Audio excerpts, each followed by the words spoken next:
फिर विवाह होगा और ये सारे रूप पैदा होंगे। और जब दो व्यक्ति एक दूसरे से बंध जाते हैं और उनके जीवन में कोई शांति और तृप्ति नहीं मिलती, तो वे दोनों एक दूसरे पर क्रुद्ध हो जाते हैं।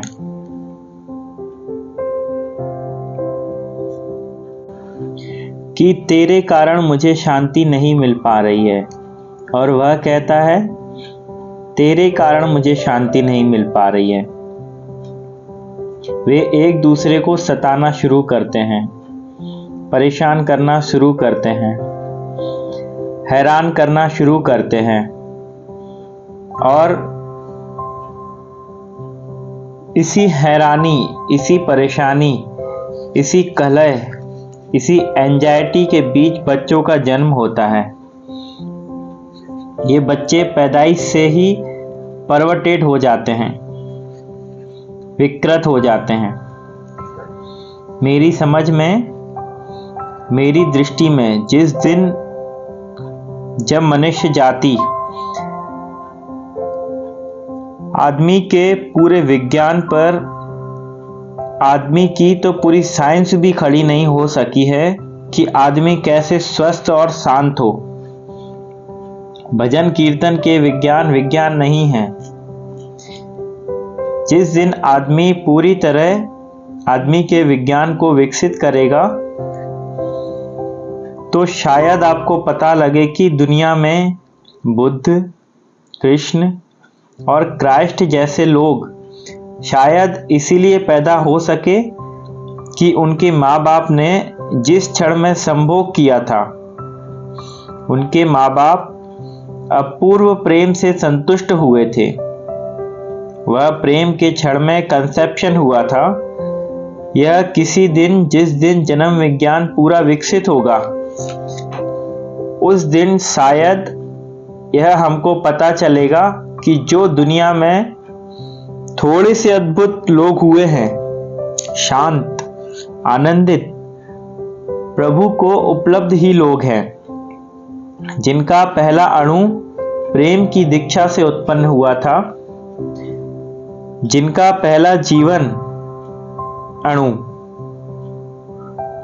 प्रेम में सराबोर पैदा हुआ था। मेरी दृष्टि में जब एक स्त्री और पुरुष परिपूर्ण प्रेम के आधार पर मिलते हैं, उनका संभोग होता है, उनका मिलन होता, तो उस परिपूर्ण प्रेम के तल पर उनके शरीर ही नहीं मिलते हैं, उनका मन भी मिलता है, उनकी आत्मा भी मिलती है। वे एक लयपूर्ण संगीत में डूब जाते हैं। वे दोनों विलीन हो जाते हैं और शायद परमात्मा ही शेष रह जाता है उस क्षण में। और उस क्षण जिस बच्चे का गर्भाधान होता है, वह बच्चा परमात्मा को उपलब्ध हो सकता है, क्योंकि प्रेम के क्षण का पहला कदम उसके जीवन में उठा लिया गया।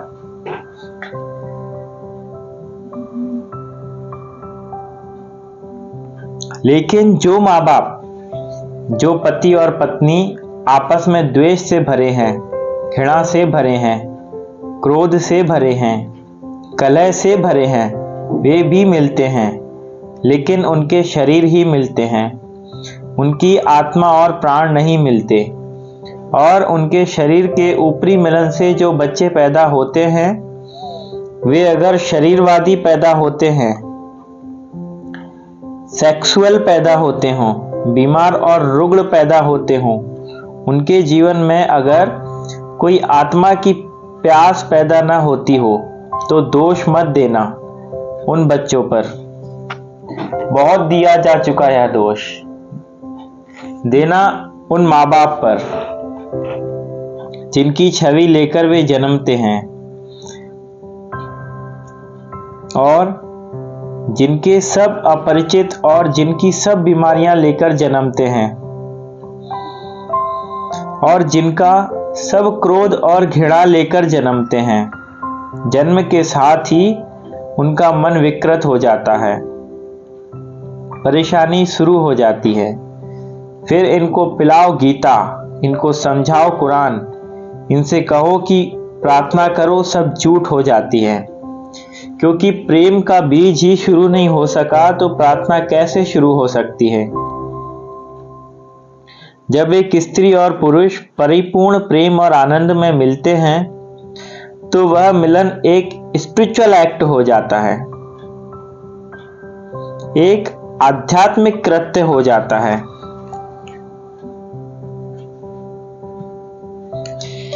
फिर उसका सेक्स से कोई संबंध नहीं है। वह मिलन फिर कामुक नहीं है, वह मिलन शारीरिक नहीं है। वह मिलन इतना अनूठा है, वह उतना ही महत्वपूर्ण है जितनी किसी योगी की समाधि। उतना ही महत्वपूर्ण है वह मिलन जब दो आत्माएं प्रेमपूर्ण प्रेम से संयुक्त होती हैं, और उतना ही पवित्र है वह कृत्य, क्योंकि परमात्मा उसी कृत्य से जीवन को जन्म देता है और जीवन को गति देता है। लेकिन तथाकथित लोगों ने, तथाकथित झूठे समाज ने, तथाकथित झूठे परिवार ने अब तक यही समझाने की कोशिश की है कि सेक्स, काम, यौन अपवित्र है, घृणित है। नितांत पागलपन की बातें हैं। अगर यौन घृणित है और अपवित्र है तो सारा जीवन अपवित्र हो गया और घृणित हो गया। अगर सेक्स पाप है तो सारा जीवन पाप हो गया, पूरा जीवन कंडेम्ड हो गया। और अगर जीवन ही पूरा कंडेम्ड हो जाएगा तो कैसे प्रसन्न लोग उपलब्ध होंगे, कैसे प्रेम करने वाले लोग उपलब्ध होंगे, कैसे सच्चे लोग उपलब्ध होंगे। जब जीवन ही पूरा का पूरा पाप है तो सारी रात अंधेरी हो गई। अब इसमें प्रकाश की किरण कहां से लानी पड़ेगी? तो मैं आपको कहना चाहता हूं, एक नए मनुष्यता के जन्म के लिए सेक्स की पवित्रता, सेक्स की धार्मिकता को स्वीकार करना अत्यंत आवश्यक है, क्योंकि जीवन उससे जन्मता है। परमात्मा उसी कृत्य से जीवन को जन्माता है, और परमात्मा ने जिसको जीवन की शुरुआत बनाया है वह पाप नहीं हो सकता, लेकिन आदमी ने उसे पाप कर दिया है। जो चीज प्रेम से रहित है वह पाप हो जाती है, जो चीज प्रेम से शून्य है वह पाप हो जाती है। आदमी की जिंदगी में प्रेम नहीं रहा, इसीलिए सिर्फ सेक्सुअलिटी रह गई, सिर्फ यौन रह गया। वह यौन पाप हो गया है। वह यौन का पाप नहीं है, वह हमारे प्रेम के अभाव का पाप है, और उस पाप से सारा जीवन शुरू होता है। फिर ये बच्चे पैदा होते हैं, फिर ये बच्चे जन्मते हैं, और स्मरण रहे, जो पत्नी अपने पति को प्रेम की है उसके लिए पति परमात्मा हो जाता है। शास्त्रों के समझाने से नहीं होती यह बात। जो पति अपनी पत्नी को प्रेम किया है उसके लिए पत्नी भी परमात्मा हो जाती है, क्योंकि प्रेम किसी को भी परमात्मा बना देता है। जिसकी तरफ मेरी आंखें प्रेम से उठती हैं वही परमात्मा हो जाता है। परमात्मा का कोई और अर्थ नहीं है। यह भी ध्यान में रख लेना जरूरी है कि कोई स्त्री अपने पति को प्रेम करती है, जीवन साथी को प्रेम करती है, तभी प्रेम के कारण, पूर्ण प्रेम के कारण ही ठीक अर्थों में मां बन पाती है। बच्चे पैदा कर लेने मात्र से कोई मां नहीं बन जाती। मां तो कोई स्त्री तभी बनती है और पिता कोई पुरुष तभी बनता है जबकि उन्होंने एक दूसरे को प्रेम किया हो। जब पत्नी अपने पति को प्रेम करती है, अपने जीवन साथी को प्रेम करती है, तो बच्चे उसे अपने पति का पुनर्जन्म मालूम पड़ते हैं। वह फिर वही शक्ल है, फिर वही रूप है, फिर वही निर्दोष आंखें हैं जो उसके पति में छुपी थी, फिर प्रकट हुई हैं। उसने अगर अपने पति को प्रेम किया है तो वह बच्चे को प्रेम कर सकती है। बच्चे को किया गया प्रेम पति को किए गए प्रेम की प्रतिध्वनि है। यह पति ही फिर वापस लौट आया है बच्चे का रूप लेकर। बच्चे को किया गया प्रेम पति फिर पवित्र और नया होकर वापस लौट आया है। लेकिन अगर पति के प्रति प्रेम नहीं है तो बच्चे के प्रति कैसे हो सकता है? बाप भी तभी कोई बनता है जब वह अपनी पत्नी को इतना प्रेम करता है कि पत्नी भी उसे परमात्मा दिखाई देती है। तब बच्चा फिर से पत्नी का ही लौटा हुआ रूप है। पत्नी को जब उसने पहली बार देखा था तब वह जैसी निर्दोष थी, तब वह जैसी शांत थी, तब जैसी सुंदर थी, तब उसकी आंखें जैसी झील की तरह थीं, इस बच्चे में वापस लौट आईं। इन बच्चों में फिर वही चेहरा लौट आया है। ये बच्चे फिर इसी छवि में नए होकर आ गए हैं, जैसे पिछले बसंत में फूल खिले थे, पिछले बसंत में पत्ते आए थे। फिर साल बीत गया, पुराने पत्ते गिर गए हैं, फिर नई कौपलें निकल आई हैं, फिर नए पत्तों से वृक्ष भर गया है, फिर लौट आया है बसंत, फिर सब नया हो गया है। लेकिन जिसने पिछले बसंत को ही प्रेम नहीं किया था, वह इस बसंत को कैसे प्रेम कर सकेगा? लेकिन न माँ बच्चे को प्रेम कर पाती है, न पिता बच्चे को प्रेम कर पाता है। और जब माँ और बाप बच्चे को प्रेम नहीं कर पाते हैं तो बच्चे जन्म से ही पागल होने के रास्ते पर संलग्न हो जाते हैं। उनको दूध मिलता है, कपड़े मिलते हैं, मकान मिलता है, लेकिन प्रेम नहीं मिलता है। प्रेम के बिना उनको परमात्मा नहीं मिल सकता है और सब मिल सकता है।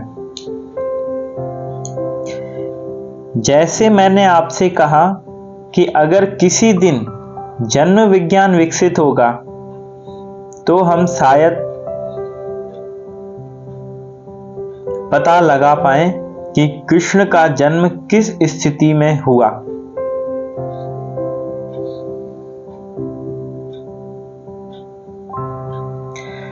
किस समरसता, हार्मनी में कृष्ण के माँ बाप ने किस प्रेम के क्षण में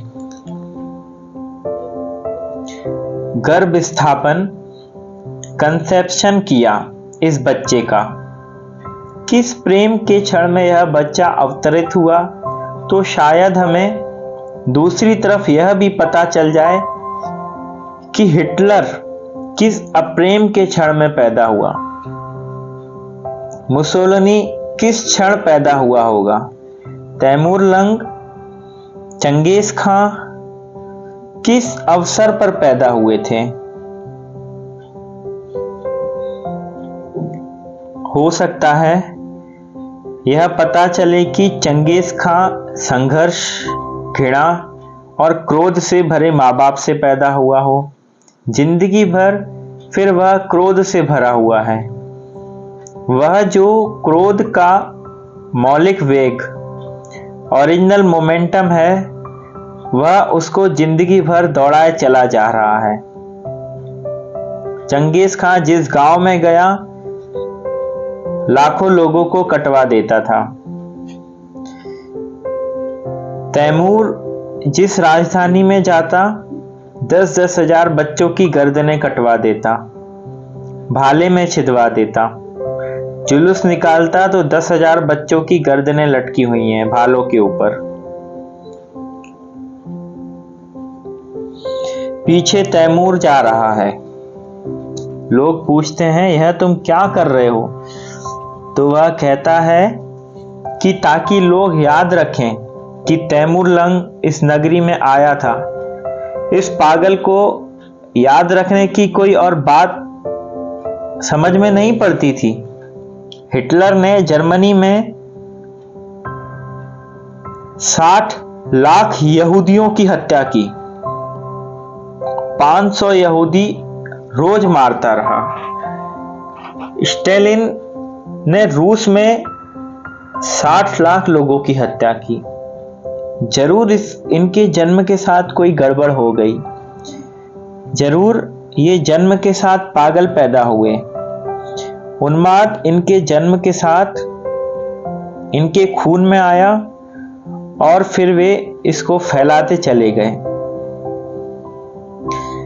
अगर पृथ्वी पर हम प्रेम की प्रतिष्ठा को वापस लौटाएं, अगर प्रेम जीवन में वापस लौट आए, सम्मानित हो जाए, अगर प्रेम एक आध्यात्मिक मूल्य ले ले, तो नए मानव का निर्माण हो सकता है। और वह आदमी, वह बच्चा, वह भ्रूण जिसका पहला अणु प्रेम से जन्मेगा, विश्वास किया जा सकता है, आश्वासन दिया जा सकता है कि उसकी अंतिम सांस परमात्मा में निकलेगी। सारी मनुष्य जाति के लिए पूरा आंदोलन चाहिए। पूरी मनुष्य जाति के आमूल